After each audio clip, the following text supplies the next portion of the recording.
প্রতি 10 জন নারীর একজনই পিসিওএস সমস্যায় ভুগছেন। অতিরিক্ত ওজন, ডায়াবেটিসের মতো সমস্যা বেড়ে গেলে জরায়ুতে মালার মতো সিস্ট জন্মাতে পারে। নিয়মিত শরীর চর্চা এবং খাওয়া দাওয়া নিয়ন্ত্রণের মাধ্যমে এই স্বাস্থ্য সমস্যাকে বশে আনা যায়। রোজকার খাবারে কম কার্বোহাইড্রেট এবং পরিমিত মাত্রায় প্রোটিন রাখলেই এটি নিয়ন্ত্রণে রাখা যাবে। খাওয়া দাওয়ার ক্ষেত্রে সবচেয়ে গুরুত্বপূর্ণ সকালের নাস্তা।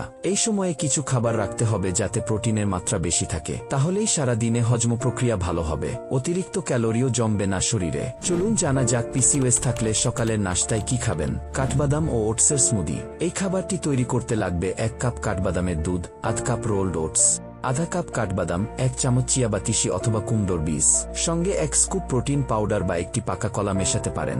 সব উপকরণ ভালো করে ব্লেন্ড করে নিতে হবে। সকালে এই স্মুদি খেলে প্রোটিন, ভিটামিন ও ফাইবারের চাহিদা পূরণ হবে। প্রতি গ্লাস স্মুদি থেকে মিলবে 250 ক্যালোরি।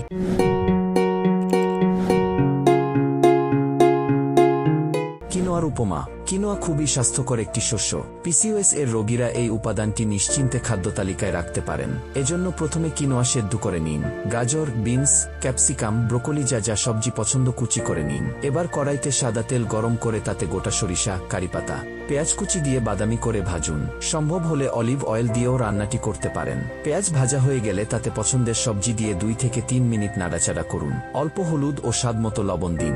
এরপর সেদ্ধ করা কিনোয়া দিয়ে আরও মিনিট 2 নাড়াচাড়া করে নামিয়ে নিন। ওপরে গোলমরিচ ছড়িয়ে খান। মুগ ডালের চিল্লা।